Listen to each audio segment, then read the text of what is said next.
I'll be demonstrating how to make a twisted border. It is a decorative edge that is made on a cast-on edge, and it's a great edge treatment for shawls, or I've even put it at the top of cuff-down socks.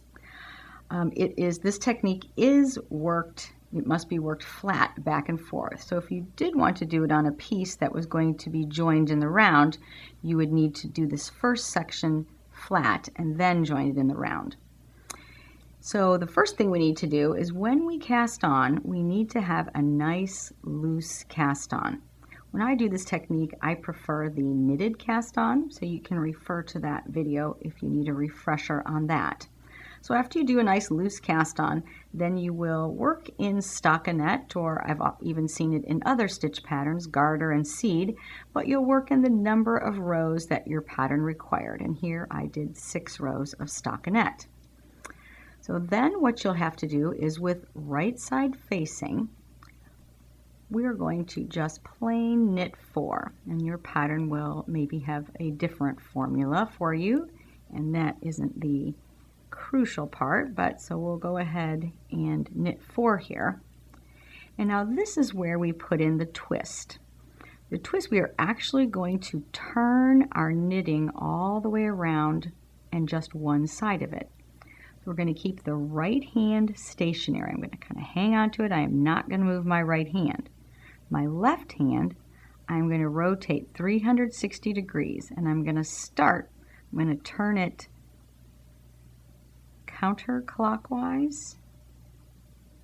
So I'm going to come kind of away from me, underneath that cast on edge of my right hand needle, and end up back where I started.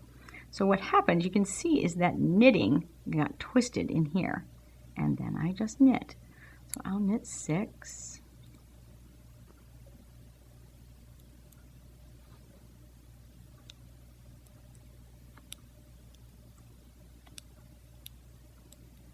So I've knit my 6, and now it's time to do another twist.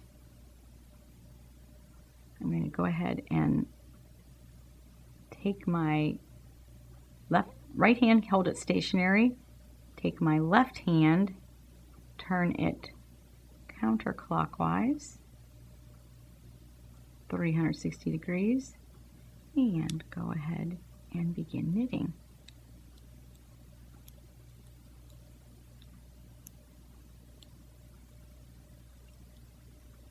And let's put in one last twist. Holding my right hand stationary, turn that left hand counterclockwise, and here I'll just knit to the end, and we'll see a giant size version of what this technique looks like. I pull it apart, and you can see here that I have this nice little twisted border edge. If I were going to be going ahead and knitting, say, something circular like a sock, at this point I would then join in the round and use my tail to close up the tiny seam that you have. Happy knitting!